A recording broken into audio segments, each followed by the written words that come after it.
खबर हल्द्वानी हिंसा से जुड़ी हुई जो मिल रही है वो आपको बता देते हैं। हिंसा को लेकर मौलाना तौकीर रजा ने भड़काऊ बयान दिया है। इत्तेहादे मिल्लत काउंसिल यानी कि IMC के प्रमुख है मौलाना तौकीर रजा।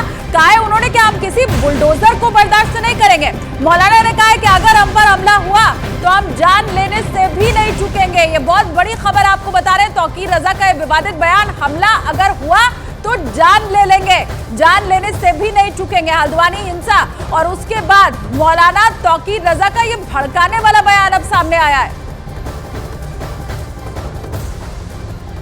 बुलडोजर तुम हमारे घर पे चला दोगे, हम अंधे और बहरे बने बैठे रहेंगे। अब किसी बुलडोजर को बर्दाश्त नहीं किया जाएगा। सुप्रीम कोर्ट अगर संज्ञान नहीं ले रहा है तो हम अपनी हिफाजत खुद करेंगे। हमें कानूनी अधिकार है, अगर हमारे ऊपर कोई हमलावर होता है तो हम उसको जान से मार दें, यह हमें कानूनी अधिकार है।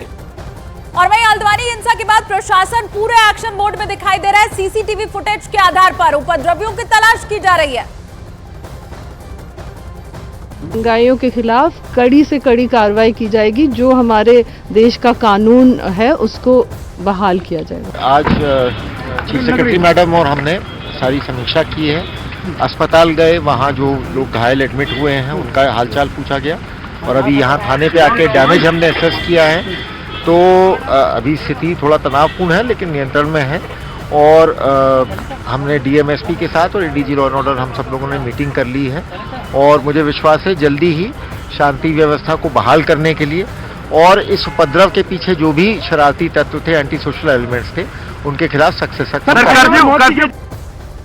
और हल्द्वानी में जिस जगह पर हिंसा हुई उसी इलाके में कई ऐसी चीजें कैमरे में कैद हुई हैं जो कि हिंसा की साजिश से सीधे सीधे जुड़ी हैं। आपको न्यूज़ 18 इंडिया की एक्सक्लूसिव ग्राउंड रिपोर्ट दिखाते हैं। पूरे इलाके में कर्फ्यू है। मैं तस्वीरें दिखाऊंगा कर्फ्यू की। देखिए ये पूरी गली है जहां से भीड़ आई थी। इन गलियों में अब सन्नाटा पसरा हुआ है। दूर आपको एक पुलिस की वैन दिखाई देगी जो वहां से अनाउंस करते हुए आ रही है कि लोग अपने घरों के अंदर रहें। और ये पूरी गली जहां पर सबसे ज्यादा हुजूम था, ये बताया जा रहा है कि यहाँ पर लोग ऊपर से पत्थर मार रहे थे। अब वो हुजूम यहाँ पर गायब है क्योंकि कर्फ्यू की जो स्थिति है वो यहाँ पर बरकरार है। और इसी वजह से इसके आसपास की इसी तरह में जो जितनी भी गलियां हैं वो सब सन्नाटे में है क्योंकि इलाके में कर्फ्यू है। इंटरनेट सेवाओं को बाधित रखा गया है ताकि लोग सोशल मीडिया का इस्तेमाल ना करें, गलत तरीके से किसी भी अफवाह को पनपने न दें। और इसीलिए सरकार की तरफ से, प्रशासन की तरफ से, पुलिस की तरफ से ये कोशिश की जा रही है कि जल्द से जल्द जो लोग, जो उपद्रवी इस पूरे मकसद के पीछे कामयाब हुए थे उनकी पहचान की जा सके। लेकिन उससे पहले की जो तस्वीरें हैं वो यहाँ पर दिख रही। तो ये जो जली हुई गाड़ियां हैं और वहां पर ये जो सबूत सारे हैं वो इस बात की तस्दीक कर रहे हैं कि किस तरह से वहां पर हिंसा की गई है। आप देखिए पेट्रोल बम फेंकता हुआ यहाँ पर उपद्रवी इस तस्वीर में पूरी तरह से दिखाई दे रहा है। अब प्रशासन का भी ये कहना है कि पुलिस की टीम के ऊपर हमला ये जो किया गया था ये पूरी बाकायदा एक साजिश थी। अब इन्हीं उपद्रवियों को, ये जो आपको इन फुटेज में दिखाई दे रहे हैं, इन्हीं की तलाश अभी इस वक्त की जा रही है। पेट्रोल बम का इस्तेमाल मतलब प्लानिंग पहले से रही होगी इन लोगों की जरूर। और अब ये जो हिंसा की साजिश हल्द्वानी के अंदर रची गई थी, इन्हीं लोगों को, उपद्रवियों को पकड़ने के लिए जो पुलिस की टीम है वो इस वक्त लगी हुई है। और जिस वक्त वो हिंसा हुई उसके बाद की ये तस्वीर इस वक्त आप देख पा रहे हैं कैसे वहां पर आगजनी की गई, किस तरह से हिंसा वहां पर भड़काई गई और कैसे चाहे वहां पर बाइक थी, गाड़ियां थी, पुलिस की टीम का कोई शख्स था, सब कुछ आग के हवाले कर दिया गया। और अब तो प्रशासन भी इस बात को मान रहा है कि ये जानलेवा हमला था, बाकायदा ये साजिश थी कि जितने भी वहां पर अधिकारी पहुंचे हुए थे, पुलिसकर्मी पहुंचे हुए थे, जो भी कार्रवाई करने के लिए वहां टीम पहुंची हुई थी, उन सभी के ऊपर ये जानलेवा हमला किया गया था। किस तरह से दंगाइयों ने वहां पर कोहराम मचाया इन तस्वीरों में साफ तौर पर वो दिखाई दे रहा है। और अब एक एक उपद्रवी की पहचान की जाएगी, ये प्रशासन की ओर से, सरकार की तरफ से कहा जा रहा है। और अब इन्हीं उपद्रवियों को पहचानने का काम भी किया जा रहा है क्योंकि ये जो वीडियो फुटेज है ये प्रशासन की तरफ से ही जारी किया गया है ताकि लोग ये समझ सकें कि कैसे पूरी प्लानिंग के साथ यहाँ हिंसा भड़काने की कोशिश की गई थी। और जबकि ये फुटेज प्रशासन की तरफ से जारी किया गया है तो इन तस्वीरों में जो लोग दिखाई दे रहे हैं उन्हें पकड़ने की भी जरूर इस वक्त कवायद हो रही होगी। इन चेहरों को पहचानने की कोशिश की जा रही होगी। न सिर्फ पत्थर फेंका गया, इन तस्वीरों में पत्थर फेंकते तो आपको उपद्रवी दिखाई दे रहे हैं, लेकिन पेट्रोल बम तक का इस्तेमाल किया गया। और जाहिर सी बात है वो पहले से तैयार करके रखा गया होगा कि अगर ऐसी स्थिति आती है और अगर प्रशासन वहां पर पहुंचता है, बुलडोजर की कार्रवाई होती है तो फिर जवाब ऐसे ही दिया जाएगा। उसी से जुड़ी हुई ये सारी तस्वीरें न्यूज़ 18 इंडिया इस वक्त आपको दिखा रहा है। दीपक बिष्ट ने आपको ग्राउंड जीरो की तस्वीर भी दिखाई कि जब वहां पर थोड़ी हिंसा ठंडी हुई तो उसके बाद भी कैसे बाइक जल रही थी, मोटरसाइकिल जल रही थी, गाड़ियां वहां पर जल रही थी। न्यूज़ 18 इंडिया के दीपक बिष्ट इस वक्त मेरे साथ जुड़ भी रहे हैं, उनका मैं सीधा रुख कर लेती हूँ। दीपक, अभी के जो हालात है पहले उसके बारे में भी जरा बताइए, सब कुछ कंट्रोल में है अब? देखिए, आज का जो दिन है वो अभी तक कंट्रोल में कहा जाएगा, क्योंकि आज सुबह से, आज शुक्रवार था, जो जुमे की नमाज होती है वो अता की जाती है, लेकिन पूरा जो रूट था वो पूरी तरह से कर्फ्यू वाला नजर आया। और अभी भी मेरे पीछे की तस्वीर दिखाई देगी आपको, पुलिसकर्मी सादी वर्दी में यहाँ पर दिखाई दे रहे हैं। उनके अलावा और यहाँ पर कोई भी नहीं है, ना ही कोई निकल सकता है, क्योंकि कर्फ्यू घोषित इलाका है। और मनबुलपुरा में जिस तरह से थाने को जलाने की कवायद का है, या फिर वाहन जलाने की, या फिर मारपीट और पथराव करने की, ये सब जो यहाँ पर मनबुलपुरा इलाका है उसके आसपास का एरिया में हुआ था। और इसके बाद से ही आज की स्थिति अभी तक सामान्य बनी हुई है। और ऐसे में लेकिन जो लोग हैं, कुछ परेशानियां उनको हो सकती है, क्योंकि जो प्रशासन ने अस्पताल और मेडिकल सुविधाओं को देने की बात कही थी, उसके अलावा यहाँ पर कुछ ऐसी और दूसरी सुविधाएं नहीं थी। लेकिन लोग, जो यहाँ के स्थानीय लोग हैं, वो चाहते हैं कि यहाँ पर कुछ ऐसी सुविधाएं दें, जो बच्चों को दूध की जरूरत है वो यहाँ पर वो चाहते हैं। लेकिन अभी तक फिलहाल प्रशासन की तरफ से ऐसा कोई रिलीफ नहीं दिया गया है। लेकिन ये कहा जा सकता है कि एक दिन और यहाँ पर कर्फ्यू इसी तरह से रहेगा। मौत का आंकड़ा क्या आधिकारिक तौर पर पुष्टि उसकी कर दी गई है? देखिए, मौत के आंकड़े को लेकर सुबह भी बड़ा कंफ्यूजन था प्रशासन और पुलिस में, क्योंकि 2 मौतें पहले बताई गई थी, उसके बाद 4 मौत की बात की गई थी। अभी भी मौत का जो आंकड़ा है वो 2 में ही टिका हुआ है। प्रशासन का कहना है कि जब तक क्लैरिफिकेशन नहीं आता, हॉस्पिटल से रिपोर्ट नहीं आती, वो पूरी तरह से अभी क्लियर नहीं कर सकते। लेकिन 2 मौत अब तक हुई है। ये 2 लोग कौन हैं, इनके बारे में इन्वेस्टिगेशन की जा रही है। वहीं एक युवक जो अजय है, उसको गोली लगी है, जो इसी रूट से जा रहा था, और उसकी जो गोली जब उसे लगी थी, दंगाइयों ने उसे गोली मारी थी, तो उस वक्त वो अपनी मां के लिए दवाई लेने जा रहा था। तो वो भी यहाँ पर पुलिस की नोटेड डायरी में है। और कई ऐसे लोगों को पुलिस तलाश रही है जो उस वक्त वहाँ पर मौजूद थे। ठीक है, इसके अलावा जरा ये भी बताइए, क्योंकि जो फुटेज है हिंसा के वक्त का वो रात का है, तो उसमें बहुत साफ तौर पर चेहरे तो नहीं दिखाई दे रहे हैं, लेकिन उपद्रवियों की पहचान के लिए अभी क्या पहल की गई है? देखिए, पुलिस के लिए काफ़ी हद तक काफ़ी कुछ है इस पूरे केस में, क्योंकि जिस तरीके से ये पूरा इंसिडेंट, जिस तरीके से पूरी साजिश रची गई थी, उस दौरान कितने लोग वहां पर मौजूद थे उसका फुटेज पुलिस के पास है। उसके अलावा पुलिस ने जो फुटेज दिखाया है उसमें साफ तौर पर ये मान लिया जा सकता है कि इन्वेस्टिगेशन अगर होगी, जांच होगी, तो इन लोगों को डिटेन किया जाएगा। और ये वो लोग हैं जो विरोध कर रहे थे। विरोध करने का जो उनका तरीका था बिल्कुल गलत था। उनकी आड़ में दंगाई पहुंचे, उपद्रवियों ने उपद्रव किया। तो पुलिस को अब इन फुटेज के आधार पर जांच आगे बढ़ानी है। उनका कहना है कि किसी को भी बख्शा नहीं जाएगा, क्योंकि जो लोग इसमें शामिल थे, क्योंकि जानबूझकर साजिशन इस पूरी घटना को प्लान किया गया था। और इसके अलावा इसमें कई ऐसे लोग शामिल हो सकते हैं जिन्होंने इसे यहाँ पर फंड किया हो, या फिर कुछ इस तरह की चीजें जो सामने आएंगी, वो सब इन्वेस्टिगेशन का पार्ट होगा। तो लेकिन इन्वेस्टिगेशन शुरू हो चुकी है, उन्हें भी जरूर तलाशा जाएगा। प्रशासन और सरकार की तरफ से कह दिया गया है। दीपक, आगे आपके पास लौटेंगे, लेकिन बड़ी खबर इसी बीच जो मिल रही है वो दर्शकों को पहले बता दें। हल्द्वानी हिंसा से जुड़ी हुई ये भी बड़ी खबर, उपद्रवियों पर एनएसए लगाने की तैयारी में अब उत्तराखंड सरकार है। ये बहुत बड़ी खबर। उत्तराखंड के डीजीपी अभिनव कुमार का बयान सामने आया है। उन्होंने कहा है कि एनएसए लगाया जाएगा उपद्रवियों के ऊपर। तो कितने सख्त एक्शन की तैयारी की जा रही है प्रशासन की तरफ से, वो इससे समझा जा सकता है। अब एनएसए के तहत इन उपद्रवियों के ऊपर कार्रवाई की जाएगी। ये बहुत बड़ी खबर हल्द्वानी हिंसा मामले से जुड़ी हुई इस वक्त की हम आपको बता रहे हैं, जब उपद्रवियों के ऊपर एनएसए लगाने की तैयारी की जा रही है। आगे की कार्रवाई एनएसए के तहत की जाएगी। उस एरिया को शांतिपूर्वक ढंग से कंट्रोल करना, तो जो अभी कर्फ्यू कल लगाया गया था उससे मैं समझता हूँ काफ़ी हद तक स्थिति नियंत्रण में आ गई है। अब इसके बाद जो हमें पुलिस की कार्रवाई करनी है वो कार्रवाई की जाएगी। जैसा मैंने बताया, लोगों को चिन्हित किया जाएगा और इनके खिलाफ सख्त से सख्त जो हमारा एनएसए है, नेशनल सिक्योरिटी एक्ट, उसके तहत इनके खिलाफ कार्रवाई की जाएगी।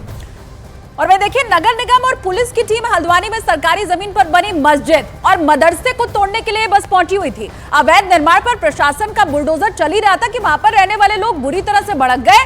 ऐसा कोहराम उसके बाद मचाया गया कि पुलिस की जान पर यहां बनाई। बात तीखी बहसबाजी से शुरू हुई थी। पहले तो पुरुषों से लेकर के महिलाएं सभी पुलिस से उलट पड़ी, लेकिन फिर मामला इतना बढ़ गया कि लोगों के सिर पर खून सवार हो गया। उन्होंने पुलिस की टीम के ऊपर ही अंधाधुंध पत्थर बरसाने तक शुरू कर दिए। उस समय की तस्वीर भी हम आपको दिखा रहे हैं। हल्द्वानी की गलियां पत्थरों और ईंटों से पट गईं। अपनी जान बचाने के लिए पुलिस कर्मियों ने भी पत्थर उठा लिया और बाद में मजबूरी में लाठियां भी बांधनी पड़ी पुलिस कर्मियों को, और ये सबसे आखिरी रास्ता होता है पुलिस के पास। दीपक बिष्ट का एक बार फिर से हम रुख कर लेते हैं। दीपक, अभी भी बहुत से ऐसे लोग हैं जो इतनी हिंसा के बाद भी भड़काऊ बयान दे रहे हैं। तौकीर रजा का बयान हमने सुनाया भी अभी दर्शकों को। जरा ये बताइए कि वहां पर जो मौलाना है, वहां पर जो लोग हैं, वो शांति की अपील क्या कर रहे हैं? देखिए, अभी तक जो हम गए थे, जो यहाँ पर जामा मस्जिद है, वहाँ पर हम इमाम से मिलने की कोशिश कर रहे थे, लेकिन कोई भी वहाँ पर मिलने के लिए सामने नहीं आया और ना ही कोई मस्जिद से कोई ऐसा अनाउंस हुआ है और ना ही कोई मौलाना इस वक्त इस पूरे मसले पर बोलना चाहते हैं, क्योंकि हल्द्वानी में जो भी लोग हैं वो इस पूरे मसले पर बातचीत करने से कतरा रहे हैं। शायद जो कुछ कल हुआ है उसके बाद कई ऐसे लोगों के नाम सामने आ सकते हैं जो इस पूरे साजिश के पीछे हो सकते हैं। तो कुल मिलाकर अभी फिलहाल कोई भी ऐसा पक्ष सामने नहीं आया जो इसे गलत ठहराए या फिर वो अपने को यहाँ पर पीड़ित बताए। तो कुल मिलाकर ये कहना होगा कि अभी जब जांच शुरू होगी तो पुलिस ने उन सभी से पूछताछ करनी है जो इस के दायरे में आएंगे, और इसके अलावा साथ ही वो लोग जो यहाँ पर लोगों को सपोर्ट करते नजर आ रहे थे, उपद्रवियों को, उनको भी यहाँ पर घेराबंदी करके पकड़ने की तलाश में इस वक्त पुलिस जुट गई है। जी, जो लोग भड़काने की कोशिश कर रहे थे उपद्रवियों की, उनकी तलाश भी की जा रही है। आप बने रहिए दीपक, मेरे साथ लौटूंगी और आगे आपसे जानकारी हम लेते रहेंगे। लेकिन देखिए, हल्द्वानी हिंसा की पूरी साजिश का पर्दाफाश अब किया जा चुका है। मौके पर मौजूद चश्मदीदों ने बताया है, हिंसा के चश्मदीदों ने हिंसा की पूरी कहानी कैमरे के सामने आकर बयां की है। दिखाते हैं आपको ये सुपर एक्सक्लूसिव गवाही। जिस तरीके से नगर निगम के कर्मचारियों और प्रशासनिक अमला उस अवैध निर्माण को ध्वस्त करने पहुंचा था, तो उस दौरान कई लोगों के ऊपर हमला हुआ। ये सभी यहाँ पर मजदूर आपको जो दिखाई दे रहे हैं, कर्मचारी हैं नगर निगम के, ये सभी लोग पहुंचे थे उस अवैध निर्माण को हटाने के लिए। और उनकी तस्वीर अब देखिए, ये इनके किसी का सिर फूटा है, पत्थर मारे गए हैं, किसी के पैर हाथ पैरों में चोट है। ये देखिए, इस तरह से ये लोग यहाँ पर घायल हैं। इनके जो हेलमेट है उन पर भी यहाँ पर खून के निशान दिख सकते हैं आपको। ये चोट जो लगी है, इनसे पूछते हैं कैसे ये सब कुछ हुआ जा रहा है। कितने बजे गए थे आप लोग? सर 3-3:30 बजे करीब हम गए थे वहाँ पे, तभी से ही उन्होंने हम पर पथराव स्टार्ट कर दिया था वहीं से ही। हाँ। और पूरे कार्रवाई में हम लोग वहाँ अपनी कार्रवाई करने के लिए गए थे, अवैध निर्माण का ध्वस्त करने के लिए गए थे, तभी से उन्होंने पथराव कर दिया। हमें अंदर तक का जाने नहीं दे रहे थे और हमारी गाड़ियों में भी आग लगा दी है सर, वहाँ निगम की गाड़ियाँ जला दी हैं पूरी। कितने लोग गए थे यहाँ से जब लोग आप लोग? 150 लोग थे कर्मचारी, हम जितने भी थे। उसमें से कुछ लोग सर बहुत ही बुरी तरीके से जख्मी हैं, उनका तो कुछ पता नहीं है कहाँ सर, हॉस्पिटल में भी एडमिट है अभी वो। जो आपके पत्थर लगा कितने बजे लगा था और कहाँ पर लगा था? सर वहीं अंदर गली में उन लोगों ने घेर रखा था हमें, काफ़ी पुलिस वाले थे और हम लोग थे, और ऊपर से गली में घेर के पूरे सब लोग ऊपर से पत्थर फेंक रहे थे सर। कोई बोतल, कांच की बोतलें मार रहे थे, कोई पत्थर मार रहे थे सर। अच्छा, बड़ी मुश्किल से बच के आए थे सर। जब ये भीड़ बेकाबू हो रही थी तो क्या ये लोग विरोध कर रहे थे? क्योंकि वो तो कोर्ट का ऑर्डर था। वो तो अपने अल्लाह का नाम ले रहे थे। हाँ। इन्हें मारो मारो मारो करके हाँ। खत्म करो, इन्हें भगाओ इन्हें भगाओ। हाँ। साहब हम तो अपनी ड्यूटी कर रहे थे, हमें क्या पता था हमारे साथ ऐसा हो जाएगा करके। ऊपर से जब पत्थर आना कितनी भीड़ रही होगी? लगभग 300-400 के लगभग मिनिमम इतना था एक गली में। अच्छा। हाँ, अन्य जो उन्होंने लोग बुलाए थे कम से कम 10,000 के आसपास थे उनके लोग। सब तरफ से घेर रखा था, छतों में से बच्चे बूढ़े सब पत्थर बोतल की बोतल भर भर के फेंक के मार रहे हैं हम लोग। जैसे तैसे हम लोग अपने आप को बचा करके वहाँ से निकले हैं सर। ये टीम कितने बजे पहुंची थी? ये लोग हम लोग करीब 3:30 पौने 4 बजे लमसम पहुँच गए थे। और विरोध कब शुरू हो गया था? तुरंत ही हो गया था, पहुँचते ही 4:30 हो गया था। उन लोगों ने भगड़ा दगड़ी पत्थर सत्तर मारना शुरू कर दिया हम लोग की तरफ एकदम। प्रशासन तो लगातार अनाउंस भी कर रहा है। बिल्कुल, वो भी हम लोग को बहुत कोशिश कर बचाया, अपने आप को भी बचाया, लेकिन उन लोगों को भी उन लोगों ने नहीं छोड़ा, उन लोगों पर भी पत्थर शुरू कर दिया। कितने कर्मचारी आपके नगर निगम के गए थे वहाँ पर? 150 करीब। तो चश्मदीदों की जो बात थी वो आपने सुन लिया, और ये जो दंगाइयों के समर्थक हैं वो इन तस्वीरों में फिलहाल आपको दिखाई दे रहे हैं।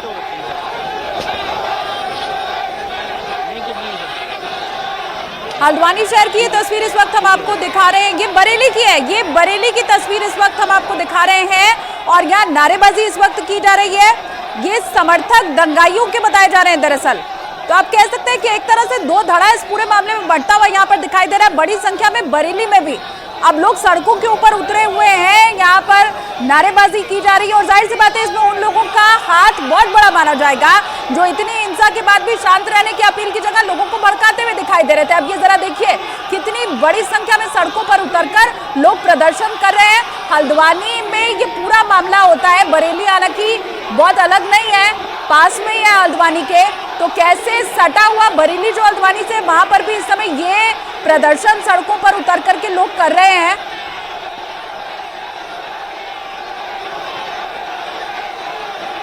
ये बरेली से सीधी तस्वीर हम आपको दिखा रहे हैं। इस पूरे मामले में अपडेट जो है आपको बता दें, तौकीर रजा की यहाँ पर गिरफ्तारी के लिए पुलिस पहुंची हुई है और ये उन्हीं के समर्थक हैं जो इनकार कर रहे हैं, जो ये नहीं चाहते हैं कि उनकी गिरफ्तारी हो और अब उनके समर्थन में यहाँ पर नारेबाजी की जा रही है। इत्तेहाद मिल्लत काउंसिल प्रमुख मौलाना तौकीर रजा, उन्हीं की गिरफ्तारी के लिए पुलिस पहुंची थी और बड़ी संख्या में अब लोग तौकीर रजा के साथ दिखाई दे रहे हैं। या सड़कों पर ये जो वो तौकीर रजा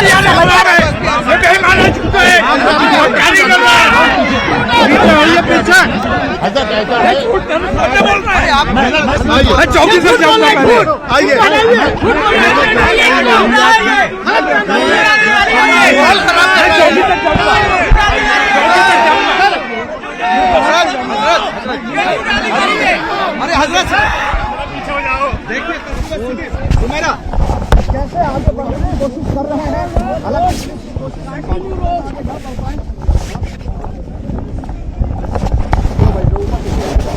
की गई थी और उसके बाद जेल भरो आंदोलन करके अपनी गिरफ्तारी की बात भी उन्होंने कही थी। बस तौकीर रजा की सामूहिक गिरफ्तारी के ऐलान के बाद पुलिस ने एहतियाती कदम उठाने के लिए उनकी गिरफ्तारी के लिए जब पहुंची तो एक ऐसे उनके समर्थक बरेली की सड़कों के ऊपर इस वक्त उतरे हुए हैं और उस गिरफ्तारी का तो विरोध कर ही रहे हैं। नारेबाजी यहाँ पर कैसे हो रही है और कितनी बड़ी संख्या में ये लोग हैं यहाँ पर बरेली में, कितनी बड़ी संख्या में अब तौकीर रजा के समर्थन के लिए ये लोग पहुंचे हुए हैं, वो तस्वीर इस वक्त हम आपको दिखा रहे हैं। हंगामा, भारी हंगामा बरेली की सड़कों पर इस वक्त होता हुआ दिखाई दे रहा है। पुलिस पहुंची थी मौलाना तौकीर रजा की गिरफ्तारी के लिए क्योंकि यह अंदेशा था पुलिस को कि जैसे बयान दे रहे हैं तौकीर रजा, उसके बाद तो मामला और भी ज्यादा बिगड़ जाएगा, स्थिति हाथ से बेहाथ ना हो जाए, इसीलिए तौकीर रजा की गिरफ्तारी के लिए पुलिस का पहुंचना। और फिर ये आप देखिए कैसे उनके समर्थकों का हुजूम यहाँ सड़कों के ऊपर इस वक्त दिखाई दे रहा है। ये सभी लोग तौकीर रजा के समर्थक हैं, उनको पुलिस पकड़ न ले बस इसी के लिए ये यहाँ पर पूरा हुजूम उमड़ा हुआ है और तौकीर रजा के समर्थन में यहाँ पर नारेबाजी की गई है। कल पहुंचे थे तौकीर रजा ने प्रेस कॉन्फ्रेंस की थी बाकायदा और उसी में तमाम तरह के भड़काऊ बयान उनकी तरफ से कहा गया था। ये तक कह दिया था तौकीर रजा ने कल ये तक कह दिया था कि हमारे ऊपर अगर किसी तरह का कोई एक्शन लिया जाता है तो फिर हम भी छोड़ेंगे नहीं, बख्शेंगे नहीं, ये कहा था तौकीर रजा ने। और ये भी उन्होंने कह दिया था कि जान लेने तक से हम परहेज नहीं करेंगे। अब ये जरा देख लीजिए उनका वो भड़काऊ बयान और फिर ऐसे ही बयान वो और न दे सके, इसलिए पुलिस पहुंची हुई थी उनकी गिरफ्तारी के लिए। अब ये आप देखिए कैसे ये सारे समर्थक हैं इस पार से उस पार तक, ये जितने लोग आपको यहाँ पर दिखाई दे रहे हैं ये तौकीर रजा के समर्थक हैं और वो नहीं चाहते हैं कि पुलिस तौकीर रजा को ले जाए, लेकिन वही भड़काऊ बयान और उसके बाद आप देखिए स्थिति क्या हो गई है। बस यही स्थिति ना हो जाए इसी के लिए तो पुलिस पहुंची थी, इसी के लिए पुलिस पहुंची थी। और सामूहिक गिरफ्तारी की बात कल तौकीर रजा की तरफ से कही गई थी, ये सामूहिक गिरफ्तारी की तस्वीर है, ये उसी सामूहिक गिरफ्तारी की तस्वीर है जो कल तौकीर रजा ने कहा था। अब वो खुद भी गिरफ्तारी देने जा रहे हैं और इन तस्वीरों में ये जो लोग आपको दिखाई दे रहे हैं ये उसी सामूहिक गिरफ्तारी का हिस्सा यहाँ पर है। ये बरेली की तस्वीर आपको दिखा रहे हैं हम, दो तस्वीरें आपके सामने, एक तो तौकीर रजा आपको आगे बढ़ते हुए दिखाई दे रहे हैं, वो भी गिरफ्तारी दे रहे हैं और वहीं दूसरी तरफ उनके जितने समर्थक हैं वो भी अब यहाँ पर गिरफ्तारी देते हुए दिखाई दे रहे हैं। तो ये सामूहिक गिरफ्तारी है, तौकीर रजा के साथ साथ उनके जितने समर्थक हैं अब वो भी गिरफ्तारी दे रहे हैं। इत्तेहाद मिल्लत काउंसिल प्रमुख है मौलाना तौकीर रजा, उन्हीं की गिरफ्तारी और उनके साथ ये कितना बड़ा हुजूम उनके समर्थकों का, अब वो भी गिरफ्तारी के लिए निकल चुके हैं। तो कल तौकीर रजा ने जो बातें कही थी प्रेस कॉन्फ्रेंस में और सामूहिक गिरफ्तारी की भी अब बात कही थी, अब वही इन तस्वीरों में दिखाई भी दे रहा है। ऐलान उनकी तरफ से किया गया था पूरे देश में जेल भरो आंदोलन करके अपनी गिरफ्तारी वो देंगे, ये बाकायदा प्रेस कॉन्फ्रेंस उन्होंने करके बात कही थी। अब देख लीजिए तौकीर रजा और उनके समर्थक, सामूहिक गिरफ्तारी का कल ऐलान और आज वही गिरफ्तारी इस वक्त, सामूहिक गिरफ्तारी, क्योंकि बड़ी संख्या में उनके समर्थक हैं इन तस्वीरों में। उत्तर प्रदेश के बरेली की तस्वीर हम आपको दिखा रहे हैं और वो जो भड़काऊ बयान था तौकीर रजा का, वो भी न्यूज़ 18 इंडिया की स्क्रीन पर इस वक्त आप देख सकते हैं। ज्ञानवापी के ऊपर भी भड़काऊ बयान दिया गया था तौकीर रजा की तरफ से, बाबरी दे दी, ज्ञानवापी नहीं देंगे। तौकीर रजा ने ये बात कही है, बाबरी पर सब्र किया, अब हिंदू सब्र करें, ये ज्ञानवापी के लिए वो बोल रहे हैं। सड़कों पर लड़ेंगे ज्ञानवापी की लड़ाई, ये तमाम भड़काऊ बयान तौकीर रजा के। इसके साथ साथ ऐलान उनकी तरफ से ये भी कि बरेली क्या पूरे देश में सामूहिक गिरफ्तारी दी जाएगी। अब वही तस्वीर बरेली से इस वक्त दिखाई भी दे रही है। आपको सुना भी देते हैं कि गिरफ्तारी के लिए किस तरह से अपने समर्थकों से तौकीर रजा ने अपील की थी। इन तमाम बेईमानियों से एक बेचैनी का माहौल बना हुआ है पूरे देश में, सिर्फ मुसलमानों में नहीं, गैर मुस्लिमों में भी इन चीज़ों को लेकर काफ़ी बेचैनी है। तो इस बेचैनी को दूर करने के लिए और खौफ व हिरास को दूर करने के लिए हमने जेल भरो आंदोलन कल बरेली से शुरू करने जा रहे हैं और इसे इंशाल्लाह देशव्यापी इस आंदोलन को बनाया जाएगा और इन तमाम बेईमानियों को उजागर किया जाएगा और इन तमाम बेईमानियों के खिलाफ गिरफ्तारियां दी जाएंगी। तो शुरुआत बरेली से हम करने जा रहे हैं, ये कहा तौकीर रजा ने, और पूरे देश में बाद में ऐसी गिरफ्तारियां दी जाएंगी, लेकिन शुरुआत बरेली से हम करेंगे। बरेली से शुरुआत हो भी चुकी है, तस्वीर भाई हम आपको सुना रहे हैं। तौकीर रजा का बयान सुनकर ये लग रहा है कि तौकीर रजा शांति की बात कर रहे हैं, लेकिन आखिर उनका मकसद क्या है ये किसी से भी छुपा नहीं है और इसीलिए उस मकसद की तस्वीर भी सामने है। पुलिस से किसी किस्म की मज़ाहमत नहीं होनी चाहिए। जहां हमें पुलिस और प्रशासन का भी सहयोग करना है, अपने शहर के अमन की भी हिफाजत करनी है, ज़िला प्रशासन से, ज़िला पुलिस से किसी किस्म की मज़ाहमत नहीं करेंगे। अव्वल तो मुझे यकीन है कि पुलिस रोकने की कोशिश नहीं करेगी, लेकिन अगर रोकने की कोशिश की जाए तो जहां भी रोका जाए आप वहीं धरने पर बैठ जाए और वहीं अपनी गिरफ्तारी का उनसे मांग करें कि यहीं हमें गिरफ्तार कर लिया जाए। तो देखिए, एक के बाद एक भड़काऊ बयान तौकीर रजा की तरफ से वो ये कह रहे हैं कि जहां पर भी रोका जाए, पहले तो शायद पुलिस रोकेगी नहीं, लेकिन जिस जगह भी तुम्हें रोका जाए बस वहीं पर बैठ जाओ, सड़क पर बैठ जाओ, गिरफ्तारी वहीं पर दो। ये सारी बातें तौकीर रजा की एक एक करके हमने आपको सुनाई। अब न्यूज़ 18 इंडिया के अमित मेरे साथ इस वक्त जुड़ गए हैं, उनका भी मैं रुख कर लेती हूँ। अमित, बरेली में अभी क्या हालात है? तस्वीरें देखकर तो लग रहा है बड़ी संख्या में समर्थक ये सड़कों के ऊपर उमड़े हुए हैं।